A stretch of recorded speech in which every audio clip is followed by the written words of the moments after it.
everyone, this is PK Entertainment and we're back again, and here now we have another video for you, and we're going to talk about The Boys once more and the upcoming season 4 and how it will likely be the best of the entire series. Now there could be spoilers here for the previous seasons for The Boys and also for the first season of Gen V, so just beware when watching this video, and you can check out my coverage of all of those previous seasons within the channel, and I'll leave some links within the description. So we all know the deal by now. The Boys has been one of the most popular and critically acclaimed superhero series of recent years, adapted from the comic book series created by Garth Ennis, where we follow a group of rogue ex-criminals headed by Billy Butcher as they take on a group of corrupt celebrity superheroes known as the Seven, who are bioengineered and created by the powerful multinational group known as Devout International.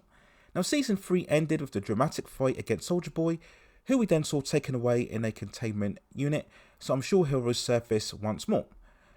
Maeve also decided to leave the group, and Billy was living the fatal countdown for his life after taking the Temp V substance. We also saw Starlight leaving the Seven and joining the Boys in the upcoming fight, and we also saw Ryan fully united with Homelander, which could bring up all sorts of dangerous possibilities. Now, I've previously stated that season 3 of The Boys was the best of the series so far, and everything that we've seen from season 4 up to now seeing a second recent trailer also looks like this will at least continue the high standard that's been set.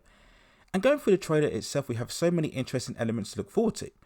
How exactly will Billy fix his terminal condition? We assume that as this isn't the final season of the series, that he will come across some sort of antidote or cure. And how will the team dynamic of The Boys change? As we saw from the finale, it seems that Starlight was the de facto leader. Mother's Milk would definitely be less trusting of Billy after he drugged him in season 3, as he was against them taking a Temp V substance.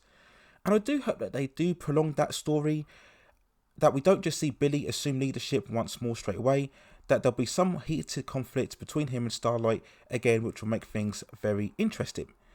We do of course have the welcome addition of Jeffrey Dean Morgan, and whilst not a lot has been revealed about his role when we do some research, it seems that he'll be playing somebody called Joe Kessler, who will be some sort of CIA analyst who has close ties to Billy Butcher, as we've seen in the scenes here with them together.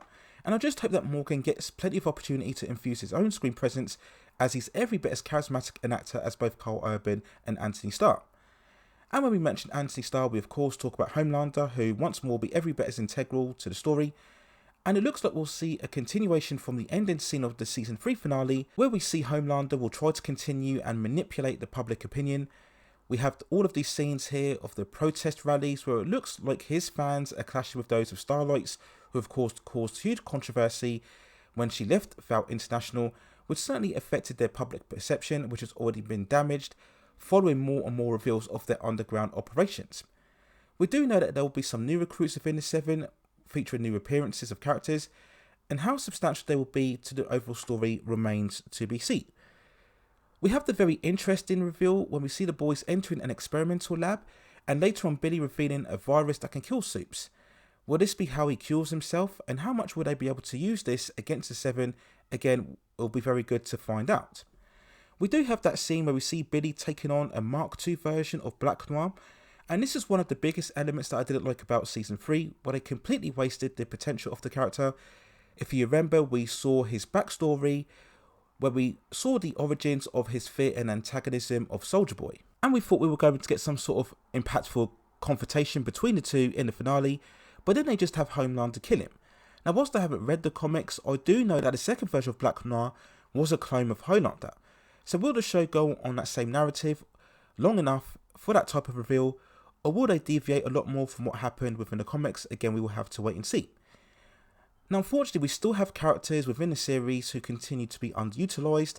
We look in particular at Frenchie and Kumiko, who actually had some interesting potential in the previous season, where we saw that she had to infiltrate a mansion in Moscow, and she temporarily lost her powers after encountering Soldier Boy. But she really didn't do much after that, so once more I just hope that they managed to give these two substantial material, other than the fact that they are building a very close romantic relationship. We also mentioned A-Train, who at this stage I don't really see what relevance he has in terms of the main story.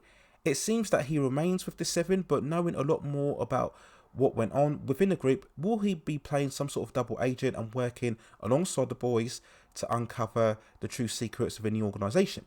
Now, a far more substantial arc will be the role of Ryan. As we know from the season finale, he very much sided with Homelander. So how will his abilities and powers develop throughout this season? Will we see him manage to control them and eventually see how bad his father is and leave him? Or will he end up becoming an even bigger and more notorious threat than his father himself?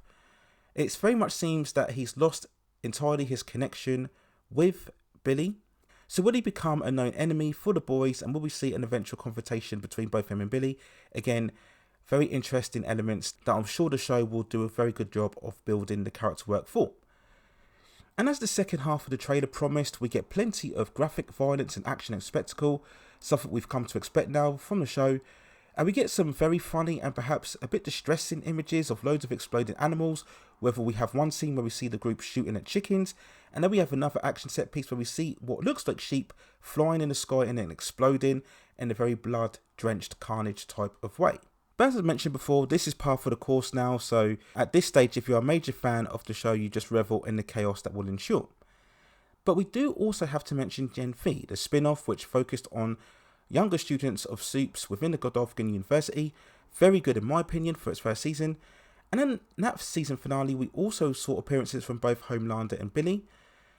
And we asked the question as to whether Sam and Kate will go on to be introduced in the 7 after being held as heroes for dealing with the Supes outbreak within the college. What will happen to the other students who it seemed that they were locked up in some secret vault facility? Will we see them break free? Will they build some connection with other characters from the boys? Or will they keep their participation in a minimum state in order for them to expand more when we get the eventual season 2 of the show? Again, we will wait and see. But overall, in terms of this trailer, I think it was great. Very much promising what will surely be another great season for the show. And in many ways, we could have a three-way tie between The Boys, Shogun, and House of the Dragon Season 2, competing for the title for Best Show of 2024. But no doubt about it, The Boys will yet again promise to be a high energy, vivid, spectacular, and very insightful and satirical edge once more for the very successful superhero series. So there's my thoughts and feelings when reflecting on the second trailer that was released recently for The Boys. Let me know what you think in the comments below. And if you have any other further topics, movies, television series, or any other issues within the pop entertainment and culture scene that you'd like to see me cover, then also let me know within the comments and I will see if I can provide further commentary for you on that subject matter within the future. Please also hit like the subscription and notification buttons so I can provide you with more high quality content like this in the future. But that's it for now. Take care of yourselves and I will see you very, very soon.